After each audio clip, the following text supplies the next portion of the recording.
Mães expatriadas é o tema aqui no Pelo Amor de Deusas, com a minha convidada, que é mãe expatriada, a Anitta. Vai falar um pouquinho desse tema, porque eu sei, desde a última revisão nossa, que é a nossa análise no podcast, já estava em 9 países. Uau, parabéns. Então, assim, tem muita brasileira que mora fora, né, do país, que acompanham Pelo Amor de Deusas. Então, eu acho que esse episódio vai ser um calorzinho aí no coração de todas. Anitta, se apresenta, por favor. Obrigada, Cláudia. Obrigada mais uma vez pelo convite. Tô muito feliz de estar aqui de novo. E eu sou a Anitta, sou fisioterapeuta e atualmente moro na Bélgica. Há 7 anos a gente decidiu se mudar para a Alemanha por causa do trabalho do meu esposo. E lá foi que eu decidi virar mãe, porque até então eu não tinha tido essa vontade de ser mãe. E logo depois que a minha filha nasceu, a gente acabou se mudando para a Bélgica também por causa do trabalho dele. E estamos lá desde então. Então, é uma vida cheia de desafios. São quantos anos que você tá fora? 7. 7 anos já? 7 anos. Passou voando. E me conta, como que foi essa adaptação? Como que foi primeiro você... como que ficou seu coração, tipo, deixar a sua família de origem aqui pra seguir com a sua família fora? Eu acho que é uma questão muito individual, né? Então, pra mim, eu sempre quis morar fora. Eu sempre tive essa vontade, e especialmente de ir para a Europa. Porque eu conheço gente que quer ir para os Estados Unidos. Eu não tenho essa vontade, eu queria ir para lá mesmo. E quando surgiu a oportunidade, a gente... E aí? E agora? Não, agora vamos. E aí tinha o consultório, vendi tudo da clínica. Então fiz toda essa adaptação para passar para alguém, inclusive para passar os meus pacientes para uma pessoa que fosse de confiança, para poder ir para fora. E o que acontece, né? Naquela época não tinha atendimento online ainda. Não tinha acontecido a pandemia. Então, então eu simplesmente tive que parar tudo que eu fazia. Exatamente, a gente nem podia. Então eu tive que parar tudo que eu fazia e ver qual é que era na Alemanha, né? Como é que seria essa adaptação. Então foi um pouco difícil, mas assim, a minha família, graças a Deus, gosta muito de viajar. E tem condições de viajar. Então, para nós, seria fácil que eles fossem alguma vez e a gente viesse. E a nossa programação era vir uma vez por ano.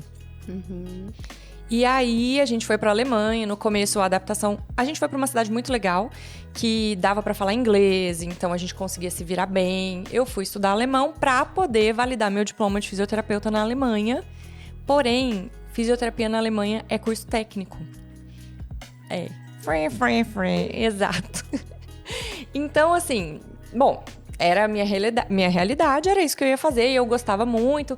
E naquela época ainda, eu vou validar para trabalhar na área de estética, apesar de que não existe fisioterapia dermatofuncional na Alemanha. Fisioterapia na Alemanha é reabilitação, ponto, né? E não existe reabilitação de pele na Alemanha, é reabilitação. E existe a cosmetria. Não existia a possibilidade de eu ir para essa área também. Neste meio tempo, Clarice nasceu. E aí, a gente acabou... Eu parei com tudo. Não, vamos esperar a Clarice ter um pouquinho mais de idade para eu poder realmente encarar, se precisasse voltar para a universidade, né? Porque muitas vezes isso acontece. E aí, depois, eu vejo o que eu vou fazer. E aí, a gente mudou de país. De novo, mas calma. Parênteses. Faça. Que me interessa muito. Clarice nasceu. Como foi seu parto? Como foi sua gestação? Meu Deus. A gestação foi muito tranquila. Sim. Pré-natal, outra língua, né? E como foi seu parto em uma cultura diferente. Sim. De parto, inclusive, né?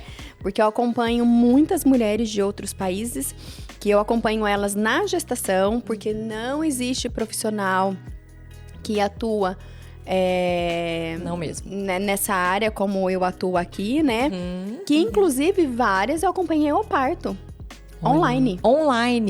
Genial. Dando orientação, porque era alguém que falava a mesma língua, né? E por mais que eles falassem a língua do país, É aquela coisa fria, não sabe o que vai acontecer, mas Cláudia, o que é isso? Que é? Por que ela tá me pondo esse aparelho, né? E então eu ficava ali online, né?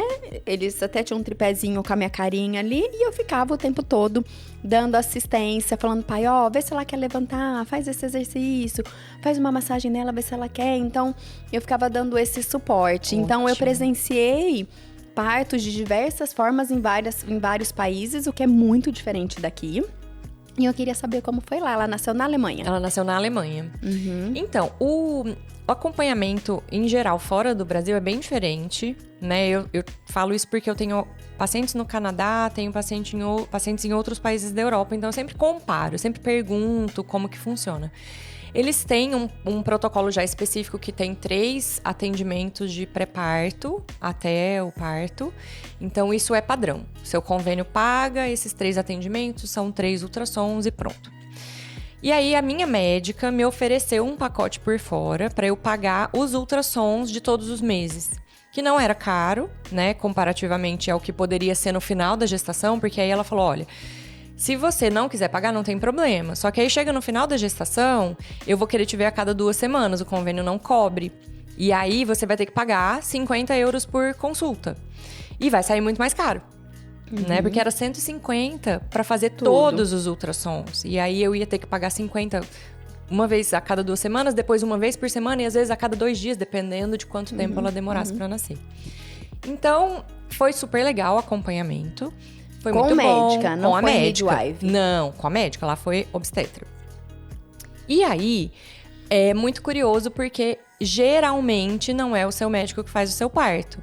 Quem faz o seu parto é o plantonista.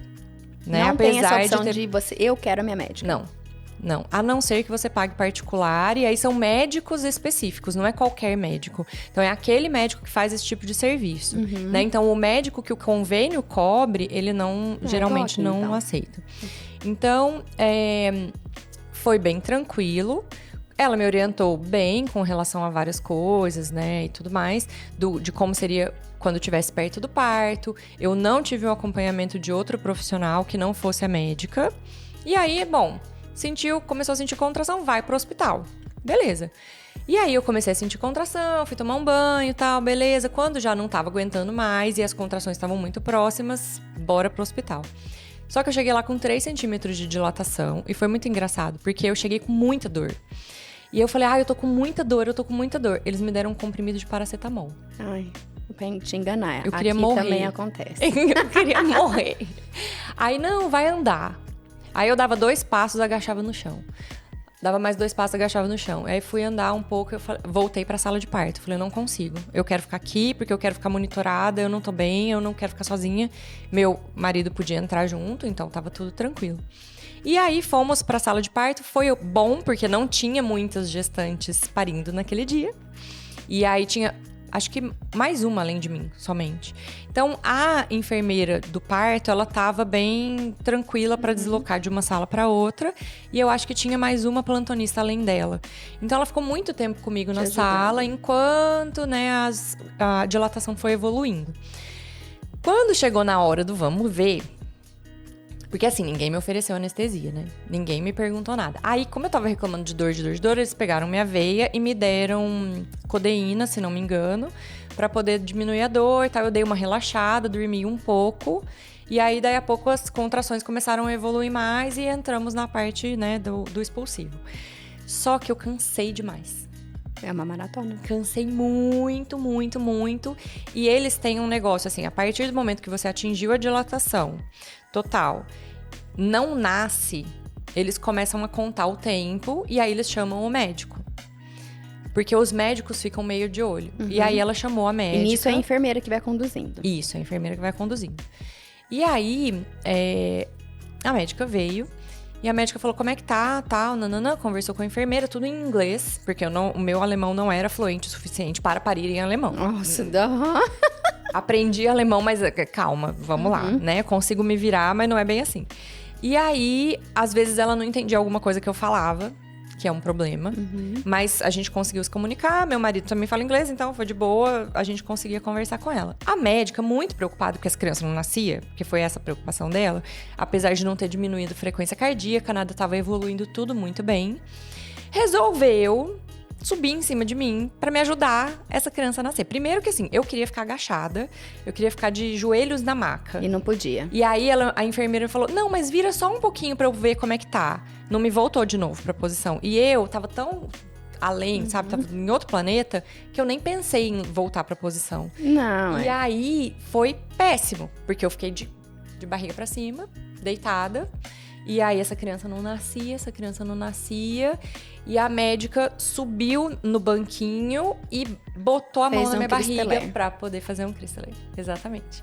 Só que isso é uma prática comum lá fora, sabia? Exatamente. A Alemanha tem alguém muita me mandou, prática assim. Alguém me mandou uma foto da parede do hospital da orientação como fazer Cristeler. Alguém me mandou recente, alguém que mora fora. Eu falei assim, que a gente considera violência obstétrica, mas na Alemanha é muito comum. O que eu penso, assim? Eu conheço todos os riscos, eu sei de todos os riscos do que isso poderia ter gerado pra mim. Mas pra mim foi um alívio. Em contrapartida. Porque a hora que ela segurou, porque o que eu sentia? O pé da Clarice batia no meu diafragma. Porque ela empurrava. Ela dá impulso, eu perdi a força. Porque eu sentia tanta dor que eu não conseguia fazer força. A hora que a médica botou a mão e escorou o pé dela, ela nasceu. Imediatamente. Porque o meu marido, a hora que ele viu a médica subindo em cima de mim, ele fez o movimento pra tirar ela dali. Falou, eu vou tirar essa mulher de cima dela. Aí a enfermeira falou, a cabeça saiu. Aí a cabeça saiu, né? E recuou. Aí depois o resto fluiu, ela nasceu, tudo bem, tudo saudável. Uma laceração horrorosa. Foi, porque eu acho que ela não tava baixa o suficiente. Sabe? E eu assim, não sei como que. Sim, uma contração ela nasceu, ela explodiu, né? Exatamente. Porque o bebê vai descendo, desce um pouco, vai alongando. Exatamente. Ele desce eu devagar. Acho que esse alongamento justamente não aconteceu. Pra poder proteger o seu períneo. Quando o bebê desce de uma vez. Que são também nos partos a jato, geralmente acontece isso, né? Então, tive uma laceração grande, ela fez a sutura ali na hora, anestesiou tudo, e depois os dias seguintes foram tranquilos. Uma coisa curiosa, não tinha comida pra eu comer no hospital. Não tinha. Ela nasceu 5:30 da tarde de um domingo. E aí, até, né, fazer tudo, pesar, blá, blá, blá, medir, foi tudo muito fantástico, porque eles são muito sérios com essa questão de como vai ser o pós-parto, né? Então, a Clarice nasceu, ela veio imediatamente pro meu colo. Que legal. E ali ela ficou. Então, a enfermeira fez todos os procedimentos com ela no meu colo. Ela já começou a mamar. Depois que ela já, pegou o peito a primeira vez, foi que a enfermeira tirou ela dali, foi pesar, sabe? Então, foi bem tranquilo. E aí, vamos pro quarto. Então, vamos pro quarto. Aí, eu fiquei na enfermaria com 2 outras mães. E aí, eu preciso comer. Pega alguma coisa pra ela comer. Gente, eu juro, tinha uma fatia de pão integral e uma manteiga. O pão era horroroso de sabor. E só tinha isso pra eu comer. Mentira. Só tinha isso pra eu comer. E você podia pegar comida fora? Podia. Aí meu marido foi buscar a comida pra mim e voltou. Porque ele não podia dormir ali, né? A comida é ruim e não pode trazer comida de fora. Ótimo! Mas não tem pode comida, entrar. pelo menos. Tem. Então, mas aí foi essa parte foi delicada. Depois a gente optou por ficar num quarto particular. Eles passaram a gente pra outro quarto pra ele poder dormir comigo. E ainda sem comida. E aí... Não, aí tudo bem. Né? No dia seguinte. Aí no dia seguinte foi tudo tranquilo. Café da manhã, almoço e janta. É bem diferente daqui a dieta. Bem diferente. A comida não é tão bonita quanto a comida daqui. Bem sem gosto. Né? Mas tinha comida pra comer. Exatamente. Muito líquido. Eles traziam muito suco, sabe? Então, isso mas foi é legal saber. Porque é diferente mesmo as assistências, né? E o que o que eu mais gosto é essa assistência a enfermeira obstétrica que toca o parto. Sim. E a médica, o médico chega se precisar. Só no final. Exatamente, se precisar. Se precisar. Que eu acho que é o que poderia ser aqui, mas ainda não é, né? Algumas equipes acabam trabalhando dessa forma, né? Quando tem uma enfermeira experiente, que elas confiam, a enfermeira acaba tocando e o médico vai chegando mais no final. Acho que funciona bem. Sim. Dessa forma, né? Sim. É muito legal, realmente. E aí depois essa enfermeira, não essa especificamente que fez o parto, mas você contrata uma enfermeira que vai na sua casa fazer o acompanhamento por 6 semanas. Então, nas primeiras 2 semanas, ela vai todos os dias na sua casa. Então, ela vai te ensinar a dar banho no bebê, que é só depois que o umbigo cair. Ah, que legal. E ela vai te orientando quanto à amamentação. Meu leite demorou muito tempo para descer, foi bem estressante essa parte. E eu ficava, eu quero tomar me dá um remédio, eu falava pra ela, me dá um remédio, eu quero tomar alguma coisa, porque eu sei que existe remédio que estimula. Não, vamos tentar com o germen de trigo, com a pasta de amêndoa.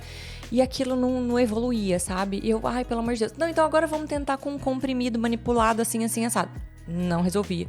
Não resolvia. Não. Aí eu fui na ginecologista, eu falei, pelo amor de Deus, eu quero amamentar minha filha, me dá o remédio. Ela, não sei que remédio que você tá falando. Aí eu falei pra ela o nome do remédio, ela prescreveu o remédio, eu consegui comprar. Porque lá também fora paracetamol e ibuprofeno, nada você compra sem receita, né? E aí ela me deu, eu tomei o remédio, o leite veio e aí foi fantástico. Porque o negócio evoluiu, porque a Clarice perdeu peso no começo, né? E foi um pouco preocupante e tal, porque ela perdeu além dos 10%. A gente não podia sair do hospital, até ver que o negócio estava engrenando. Isso foi um pouco delicado. Mas esse acompanhamento da enfermeira aí na tua casa, isso foi muito fantástico. Porque ela viu a minha diástase, ela viu se o útero estava evoluindo bem. Então ela olhou o períneo, tudo. Então ela vai inserindo as informações conforme os dias vão passando. Depois esse acompanhamento vai se espaçando. Ela vem 3 vezes por semana, depois 2, depois 1 até completar 6 semanas. E aí o trabalho dela termina. Mas eu achei que para esse primeiro momento, como eu tava sem ninguém, a minha mãe não tinha conseguido ir ainda, foi muito fantástico ter uma enfermeira aqui em casa. Porque eu não precisava sair da minha casa, né? Pra poder levar o bebê junto, né? Muito complexo. Foi muito legal. Ai, que legal. Então tá, então já fechando parênteses, vamos voltar ao tema, porque isso é uma coisa que eu gostaria bastante de saber como foi, né? Foi bem legal. É, muito bom. E lá eles são bem a favor do parto normal mesmo, muito, né? Na Alemanha existe uma taxa de parto normal bem alta, assim. Eu acho que cerca de 20% dos partos são cesárea. Ai, ótimo. Né? Na Holanda, 15% dos partos são cesárea. A maioria dos partos são domiciliares. Aqui em Ribeirão, num hospital que eu não vou citar o nome, é 4% parto normal. 96% cesárea. Ai, que triste. Aham. Tá, então você vê que a nossa luta, ó, vai demorar. Vai demorar. Vai. E aí, então tá. Então aí você foi pra Bélgica e me conta, quais são os maiores desafios você, brasileira, em outro país? Bom, vamos lá. Acho que a primeira coisa é a língua, né? Na Alemanha foi tranquilo para a cidade onde nós fomos, que tem muitos expatriados e as pessoas falam inglês, então isso foi muito fácil. Mais fácil. A gente conseguiu se adaptar muito rapidamente. Na Bélgica, a gente já falava francês. Então, pra gente também foi simples, só que a gente chegou no começo da pandemia. Na Bélgica. Nossa, ainda então teve a gente pandemia. chegou em lockdown, exatamente. Nós demoramos mais de 1 ano pra fazer amizade, né? Eu conheci algumas pessoas de grupos de mães, assim, porque aí, depois que você vira mãe, tudo é mãe, né? Então, só tem amiga mãe, e assim é que acontece. Então, pelos grupos de mães, a gente conseguia se comunicar, saber onde eu acho isso, onde eu acho aquilo, porque existe uma coisa muito interessante que uma amiga minha que morou na Alemanha falava. Na Alemanha, como a língua é uma coisa totalmente diferente do que você possa imaginar, né? Então, você fala inglês, mas não tem nada a ver. Você chega no supermercado e você acha que não tem comida. Porque você não entende o que tá escrito, né? E aí, as marcas são completamente diferentes. Então, não é que você vai chegar no supermercado e vai ter um Omo, né? Não tem. E aí, você chega ali, você olha e você fala, meu Deus, isso aqui é amaciante ou é sabão líquido de lavar roupa? Já passei por isso. Né? Então, essa adaptação, esse choque é muito grande no começo. E até você entender, eu lavei roupa eu usava um sabão como amaciante por meses achando que eu tava usando amaciante. Pra você ter uma ideia. Na Alemanha. Enfim. E aí, você vai pegando esses pequenos detalhes. Então, essa adaptação de saber o que comer, né? Mesmo tanto na Alemanha quanto na Bélgica, porque não tem arroz e feijão. Tem arroz. Não é tão simples de achar, mas tem alguns que você consegue comprar que são bem parecidos com o arroz que a gente tem aqui. Feijão tem bem menos. Então, geralmente, eles têm aquele feijão vermelho, maiorzão, assim, que é muito gostoso, mas não é igual, né, o daqui. E as carnes são diferentes, os cortes de carne são diferentes, né? Picanha lá não é vendida com capa de gordura, ela é vendida sem a capa de gordura. Então, até a gente entender que aquilo ali era picanha, demorou anos, né? Porque é muito diferente. Sim. Então, acho que a língua é uma barreira grande, entender o supermercado é uma barreira grande, né? E depois, ter filho fora é outro rolê. É, né? É outro rolê. Por quê? Eu vejo que... Primeiro que não tem rede de apoio, né? Então, por mais que você tenha suas amigas, que também são mães, que sabem o que você passa, etc. Eu acho que a gente sabe o quanto é difícil você ter um filho fora e não ter suporte. Você não vai virar pra sua amiga e falar assim, posso deixar a fulana aí 1 hora pra eu ir fazer minha unha? Você não vai fazer isso. Né? Que é uma coisa que você faz com a sua mãe, com a sua sogra, com a sua irmã. Eu vou deixar minha filha aí, você fica com ela e eu vou fazer uma massagem, vou no cabeleireiro. Né? É muito mais complexo. Então, as agendas, assim, eu e meu marido, a gente precisa... tá, você vai estar livre dia tal? Porque eu preciso ir no ginecologista, né? E aí, tem que buscar... Só tem esse horário e tem que buscar a Clarice na escola. Então, a gente precisa fazer toda uma adaptação da agenda, porque a gente não tem pra quem ligar e pedir pra fazer, né? E mesmo... Eu tenho amigas casadas com belgas. Mesmo elas... o jeito de lidar é muito diferente. É diferente, né? Então, eu tenho uma amiga que conta, assim, que a cunhada liga...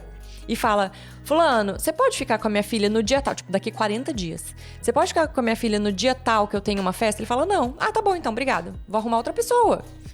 E não existe isso. Nossa! E a minha amiga fala, mas você falou não pra sua irmã, coitada, a gente pode ajudar ele. Claro que não, eu tenho outro compromisso. Eu não vou abrir mão do meu compromisso pra cuidar da minha sobrinha. Olha, então, é uma cultura muito diferente. É muito diferente. Então, fazer amizade com pessoas que têm a mesma cultura que você, ou que pensam mais ou menos parecido, né? Os latinos, que já têm um jeito diferente de lidar, é muito importante. Né? A gente tem lá um grupo de mães que a gente nomeou Chá das Mães.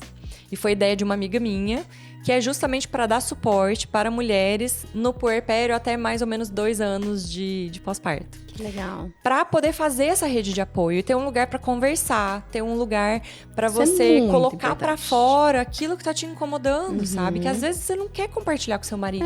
Sim. Né? E você vê, tipo, eu tô numa situação... Eu lembro, mesmo vivendo aqui, tendo apoio da minha mãe, tudo, é muito difícil. Imagina se eu não tivesse. Exato. Né? E eu lembro que eu tinha um grupo de mães, chamava Casa de Mãe. E quando eu passava a madrugada em claro, a Maria acordava 452 vezes pra mamar e chorava, aquela coisa. E aí eu entrava no grupo, tava todo mundo assim, eu me sentia melhor. Exato. Eu falava, não sou a única, então deve estar tudo bem. Exatamente. E eu acho que isso é uma coisa que a gente precisa falar mais. Né? Porque existe toda essa santificação da maternidade, mas é tão difícil para qualquer mãe, independente de morar fora do Brasil ou não. E muitas vezes as mulheres falam, nossa, eu não tô bem, eu tô triste, eu tô deprimida. E a pessoa não quer nem expor isso, né? Porque, nossa, o que é que vão pensar? Só que a sua amiga que tá sentada ali do seu lado passou pela mesma coisa. E a gente não fala. Sim. Né? Então, o grupo de mães, ele é muito importante nesse sentido. De você ter outras pessoas que estão passando ou que já passaram pela mesma coisa. Pra você poder saber que você não tá sozinha, né? E ter um lugar onde você possa até adquirir mais conhecimento. Porque, nossa, eu não sabia que isso existia, né? Eu não sabia que podia existir depressão pós-parto. Ou não sabia que, nossa, a criança tá fazendo cocô dessa cor porque tomou a vacina daquele jeito. Gente, tem vacina hoje que os nossos pais não tiveram. E aí eles não sabem que aquela reação é uma reação normal. Então, se você tem só sua mãe, ela vai falar, nossa, eu não sei, liga pro médico. Mas aí a sua amiga fala, não, esse cocô verde é normal por causa da vacina tal, sabe? Aí você fala, então tá dentro do normal. Então, o grupo de apoio é muito importante. E estar fora, né? E eu vejo, inclusive pelas minhas alunas que são mães, que não têm suporte, o jeito de você lidar com a criança muda, né? Porque é você e a criança. E aí a gente fica extremamente cansado, porque a criança tá na escola, você tá trabalhando. A criança chega da escola, você fica por conta da criança. E dependendo da idade da criança, você não tem o que fazer, porque a criança não brinca sozinha, você não tem outro filho para brincar com a criança, e aí aquela criança precisa de uma atenção, precisa de dedicação, que da hora que ela chega da escola às 4 da tarde até a hora que ela vai dormir, é você e a 100%. criança o tempo todo. Então, da 8 horas da noite, a gente tá exausto. Exausto, assim, de um olhar pra cara do outro e falar, a gente assiste alguma coisa ou vai dormir? Não, vamos dormir. Porque no dia seguinte começa tudo de novo. Tem outras coisas melhores. Palpite 0. Isso é. Você cria sua filha do jeito que você acredita. Exatamente. Então, isso facilita muito. Eu acho que isso, pra nós, foi muito bom em introdução alimentar. Foi muito bom no que a gente não queria pra ela, né? Então, a gente segurou pra não dar doce até os 2 anos mesmo. Que a gente gostaria que ela fosse uma pessoa que gostasse de comer de tudo um pouco, né? Mesmo o chocolate. Mas que ela que eu desse oportunidade pro paladar dela de experimentar outras coisas pra depois ela chegar nesse ponto. Sim, eu também. Mas assim, nossa, mas coitada. Eu falei, Coitada. Por quê? Coitada. Né? Exatamente isso. Então tem toda essa questão e tem também a outra questão, empreender fora do Brasil. Né? Então, eu não sei como é com as tuas alunas tuas pacientes que são de fora, mas é muito difícil empreender fora por vários motivos. Primeiro, precisa validar o diploma. Segundo, você precisa de ter um visto, né, que te permita trabalhar. Você tem que falar a língua. E aí, a questão de impostos. E toda a parte burocrática é totalmente diferente do Brasil. Totalmente pra melhor diferente ou pra pior? do Brasil. Eu acho que é mais difícil. É mais difícil. Então, assim, existem várias coisas interessantes, por exemplo, na Bélgica. Quando você você é empreendedor, então profissional autônomo, você tem desconto. Então, sabe o imposto que a gente paga sobre um equipamento? No seu celular de trabalho, no tripé que você compra, você não paga o imposto. Porque você já está pagando imposto para outras coisas, você tem essa isenção. Porém, você paga uma carga de impostos muito alta, né? Na Bélgica, paga-se em torno de 50% dependendo do valor que você ganha. É progressivo, mas vai de 35% a 50% do teu salário, né? Então, é muita coisa. Muito. Aí você fala, mas você tem saúde de graça. Não, você paga convênio. É bem parecido com aqui, assim. A gente paga convênio, aí o convênio, você paga o médico, o convênio te reembolsa aquele valor. Dependendo do que for fazer, não reembolsa 100%, reembolsa só uma parte. Você tem que ter um convênio hospitalar separado, porque se você precisar ir pro hospital, é outro rolê, né? Então, é bem diferente. Tem mais segurança? Tem. Muito mais. A Clarice estuda numa escola pública excelente. E as escolas públicas são excelentes. É claro que as escolas particulares são muito melhores. Lógico. Só que é muito caro, né? Pra você ter uma ideia, uma escola particular gira em torno de 12 mil euros por ano. É muito dinheiro. Nossa, é muito dinheiro. Muito dinheiro. Então, mas o ensino público é muito bom, é muito rico. E você tem a possibilidade de mudar seu filho de escola, né? Então, não tô gostando daqui, vou trocar a criança de escola. Sim, vai ter que adaptar, mas você pode fazer isso. Então, isso é uma vantagem muito grande. A universidade é pública na Bélgica, né? Tem países que têm universidades que você tem que pagar por fora, mas na Bélgica a universidade é pública e ela pode, inclusive, estudar em outras faculdades de outros países na Europa. Legal. Se ela tiver essa vontade. Inclusive a língua para ela, né? A facilidade da língua. A escola é francês. Francês. Agora ela entra na imersão, então a escola dela é uma escola imersiva. O que significa? Ela tem aula nos 2 idiomas oficiais da Bélgica. Na Bélgica tem 3 idiomas oficiais: holandês, francês e alemão. Alemão é uma parte muito pequenininha, são algumas cidades só. Mas holandês e francês é meio a meio, assim. E ela tá numa escola imersiva, então ela vai ter algumas disciplinas em francês, outras disciplinas em holandês. Que legal. E aí ela já vai desenvolvendo a habilidade de ter mais uma língua, porque ela já fala português em casa, fala francês na escola, vai desenvolver outra língua. Que legal. Né? Então, eu acho que para ela é muito enriquecedor. Muito maravilhoso. Porque ela vai ter uma facilidade de aprender línguas muito maior. Muito né? maior E o do que a gente mercado de tem, trabalho para ela também vai ser bom. Mas, por outro lado, ela não tem contato com os avós. É uma vez por ano. Né? Então, na pandemia nós não viemos, porque a gente tinha muito medo de viajar de avião com ela, porque ninguém sabia o que ia acontecer. Então, a gente ficou quase 3 anos sem vir pra cá. Nossa. E eles também não foram, porque Sim. também não podiam viajar e tal. Então, tem esse outro lado da convivência com a família. Tudo tem ganhos e perdas, Sim, né?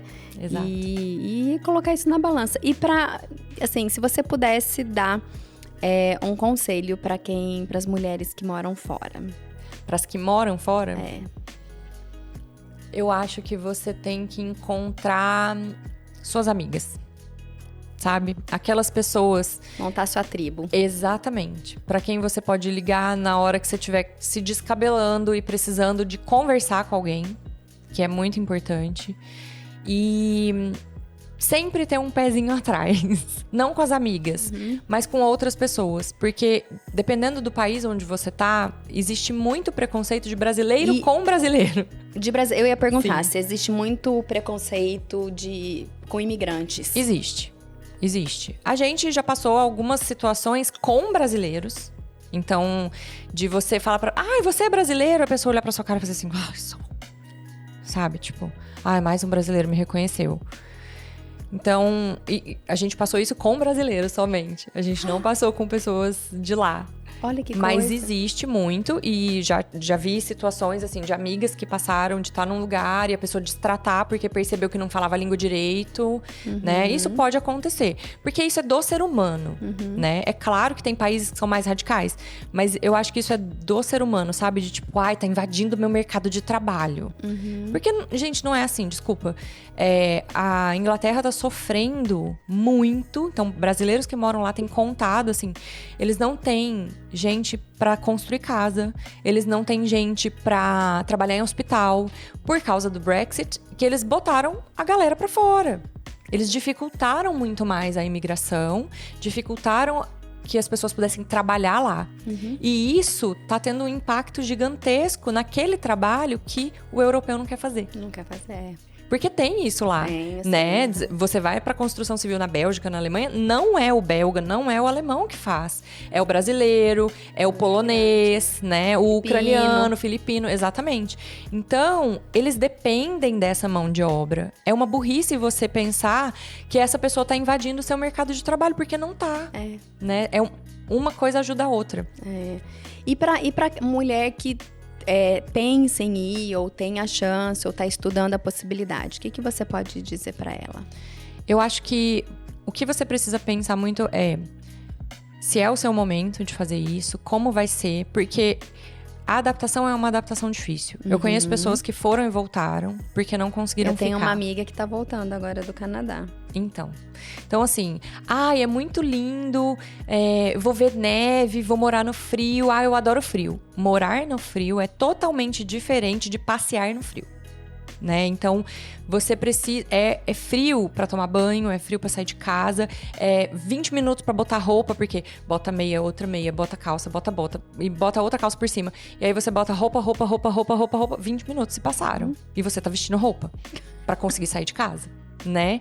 E não é glamuroso, como todo mundo pensa, que é muito bonito ver em viagem. Então, ponderar muito bem pra onde você vai. Lá, a gente tem pouquíssimo sol, que é uma coisa que pega muito pra gente.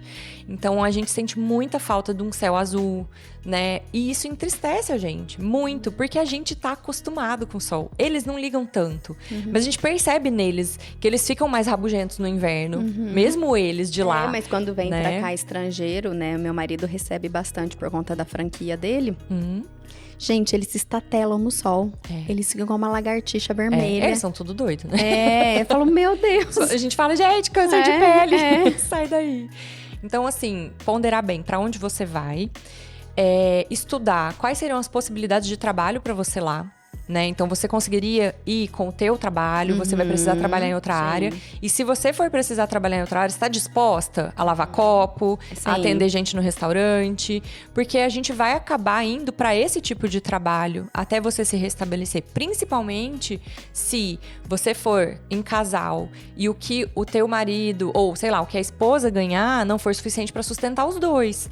Então, você vai precisar trabalhar em alguma coisa para fazer dinheiro que muitas vezes não é o que você quer fazer. Então, eu acho que isso é uma coisa bem importante.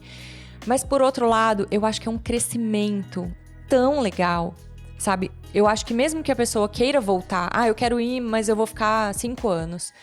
Vai. Porque você vai aprender a lidar com situações que você não teria na sua vida morando aqui. Sim. Né? Você vai se expor, você vai ter que dar cara a tapa. Sair da zona de conforto, né? Exatamente. Né? Então, você vai ter que chegar numa loja, pedir uma informação e você vai ter que desenrolar. Seja lá que língua que você vai... Ou você vai fazer mímica. Você né? vai ter que se virar. Mas você vai ter que se fazer entender. Mas, depois disso, você tá tão pronto pra enfrentar tanta coisa na sua vida. Claro que vão acontecer inúmeros desafios, mas você passa a olhar de uma maneira muito diferente.